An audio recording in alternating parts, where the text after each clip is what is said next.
हर official काम के लिए एक प्रोफेशनल स्टैम्प की ज़रूरत पड़ती है। आज हम बात करेंगे कि हम कोरल ड्रा के अंदर विद साइज़ किस तरह से ऑफिशियल स्टैम्प बना सकते हैं। Welcome to Falcon computer academy. मैं हूं केवल वीजे। आज हम पढ़ेंगे कोरल ड्रा के अंदर स्टैम्प को डिज़ाइन करने के हवाले से। जैसे कि आपको नज़र आ रहा है कि मैंने अपनी एकेडमी की यहाँ पे स्टैम्प डिज़ाइन की हुई है प्रैक्टिस के लिए, और इसी तरह से आप भी कोई भी स्टैम्प अपनी डिज़ाइन कर सकते हैं। तो इसके लिए हमने क्या करना है कि सबसे पहले हम यहाँ पे साइज़ लेंगे। मैं इसको एक साइड पे कर लेता हूँ, और उसके बाद फिर आपने यहाँ पे क्लिक करना है और कंट्रोल के साथ आपने एक दायरा क्रिएट करना है। दायरा क्रिएट करने के बाद आपने यहाँ पे पिक टूल पे क्लिक करना है, और उसके बाद खाली जगह पे आपने क्लिक करना है। फिर इसके बाद इसके यूनिट्स जो हम करने वाले हैं वो पिक्सल्स करने वाले हैं। फिर इसके बाद आपने दायरे पे क्लिक करना है, और उसके बाद आपने इसका साइज़ यहाँ पे देना है 600 बाय 600। आप 450 बाय 450 भी दे सकते हैं। ये दोनों साइज़ यूज़ होते हैं पिक्सल्स के अंदर, 450 बाय 450 या 600 बाय 600। तो मैं सर्कल के अंदर स्टैम्प को क्रिएट करने वाला हूँ। एंटर प्रेस करते हैं तो साइज़ हमारे पास यहाँ पे अप्लाई हो जाएगा।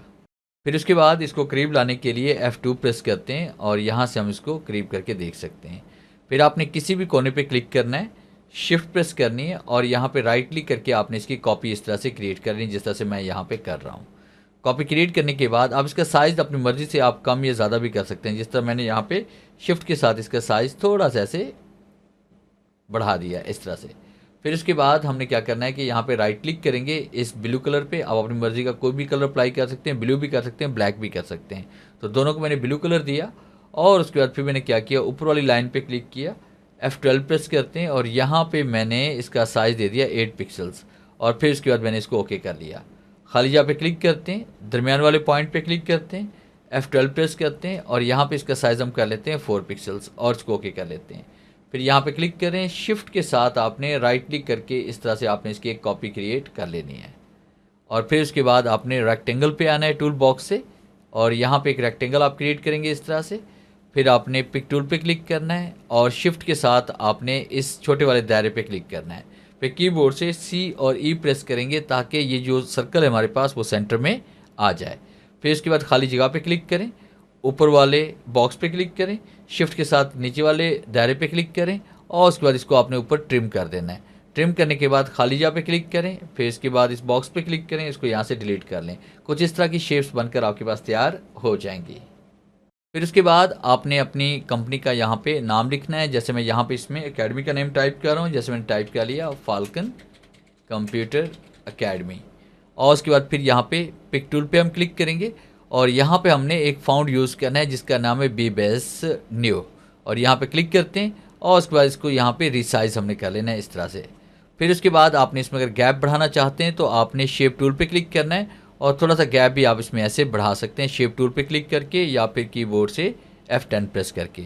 पिक टूल पे क्लिक करेंगे, और उसके बाद टेक्स्ट पे आएंगे, फिर टू टेक्स्ट पाथ पे क्लिक करेंगे, और यहाँ पे आपने इसको सेट करना है। अब देखिए जैसे मैं यहाँ पे एडजस्ट कर रहा हूँ तो ऊपर आप देखें यहाँ पे सेंटर में जहाँ पे 75 लिखा हुआ है तो रेड कलर की एक लाइन आ रही है। इसका मतलब है ये बिल्कुल सेंटर में आ रहा है लेफ्ट एंड राइट से, और यहाँ पे क्लिक करेंगे तो इस तरह से आपका अप्लाई हो जाएगा। फिर इसके बाद दरमियान में आप कुछ भी राइट कर सकते हैं, जिस तरह यहाँ पे ऑफिशियल स्टैम्प आप कर सकते हैं, वेरीफाइड कर सकते हैं, सर्टिफाइड कर सकते हैं। तो यहाँ मैंने क्लिक किया, क्लिक करने के बाद मैंने यहाँ पे इसमें टाइप कर लिया वेरीफाइड। तो यहाँ हम टाइप कर लेते हैं वेरीफाइड, इसमें टाइप करते हैं, और उसके बाद फिर आपने पिक टूल पे क्लिक करना है, और यहाँ पे हमने इसका फाउंड यही देना है। फिर इसके बाद इसको हम सेलेक्ट करके इस तरफ लेके आते हैं, और इसका साइज़ थोड़ा सा ऐसे कम कर लेंगे। फिर इसके बाद आपने शेप टूल पे क्लिक करना है, और इस तरह से आपने इसको बढ़ा देना है। फिर इसके बाद यहाँ पे क्लिक करें, इसका कलर हम यहाँ पे ब्लू कर रहे हैं, राइट एंड लेफ्ट क्लिक कर लें बेशक आप। फिर इसके बाद आपने यहाँ पे कंट्रोल के साथ इसके ऊपर क्लिक करें टेक्स्ट के ऊपर, और राइट एंड लेफ्ट क्लिक करें ताकि ये भी ब्लू कलर का ही हमारे पास हो जाए।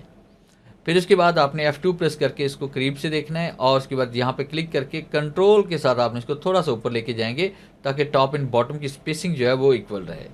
फिर इसके बाद यहाँ पे इसमें आएंगे, F2 प्रेस करते हैं, जूम इन करते हैं, और यहाँ पे कुछ भी राइट कर सकते हैं।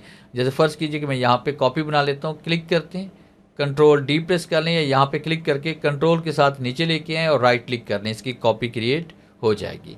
फिर आपने डबल क्लिक करना है, और आपने इसी डाटा को यहाँ पे सिलेक्ट करना है, और यहाँ पे टाइप कर लेते हैं ऑफिशियल, यानी ऑफिशियल स्टैम्प यहाँ पे हम राइट कर लेते हैं। और फिर उसके बाद आपने पिक टूल पे आना है, और यहाँ पे इसका साइज़ चाहे तो आप कम भी कर सकते हैं, चाहे तो आप इसी साइज़ को यहाँ पे एडजस्ट भी कर सकते हैं। तो मैं इसका साइज़ थोड़ा सा कम कर लेता हूँ। इसका साइज़ हम कर लेते हैं यहाँ पे तकरीबन कोई 17 या 18 कर लेते हैं। फिर इसके बाद आपने टेक्स्ट पे आना है, फिर टू टेक्स्ट पाथ पे आते हैं और यहाँ पे क्लिक करके इस तरह से आपने इसको सेट करना है जहाँ पे रेड कलर की ये लाइन आ जाए। तो इस तरह से आपने इसको एडजस्ट कर लेना है। अब स्टैंप आपको ऐसे लग रही है जैसे ये उल्टी है हमारे पास। यहाँ पे ये ऑफिशियल स्टैंप जो है, आपने क्या करना है कि आपने ऊपर चले जाना है प्रॉपर्टी बार पे। एक बार आपने मिरर टेक्स्ट हॉरिजॉन्टल पे क्लिक करेंगे और दूसरी बार आप क्लिक करेंगे मिरर टेक्स्ट वर्टिकल पे क्लिक करेंगे। कुछ इस तरह से आपके पास ये डाटा नज़र आना शुरू हो जाएगा। फिर आपने लेफ्ट की तरफ टॉप वाला जो वाइट पॉइंट है, ये वाला पहला पॉइंट जो रेड कलर का नज़र आ रहा है, आपने इसी पे क्लिक करके इसको ऐसे बाहर की तरफ लेके आना है जहाँ पे रेड कलर की लाइन आ रही है। इसका मतलब ये हुआ कि ये यहाँ पे सेंटर में आएगा। फिर उसके बाद लास्ट में हमने क्या करना है कि यहाँ पे स्टार क्रिएट करना चाहते हैं हम। यहाँ पे क्लिक करेंगे, कंट्रोल के साथ आपने स्टार क्रिएट करना है। इसके अंदर भी हमने ब्लू कलर भी फिल कर लेना है, यही वाला, और राइट क्लिक करके आपने इसकी आउटलाइन को यहाँ से रिमूव कर देना है। फिर उसके बाद आपने शिफ्ट के साथ आपने इस बॉक्स पे क्लिक करना है, सी से सेंटर कर लेंगे।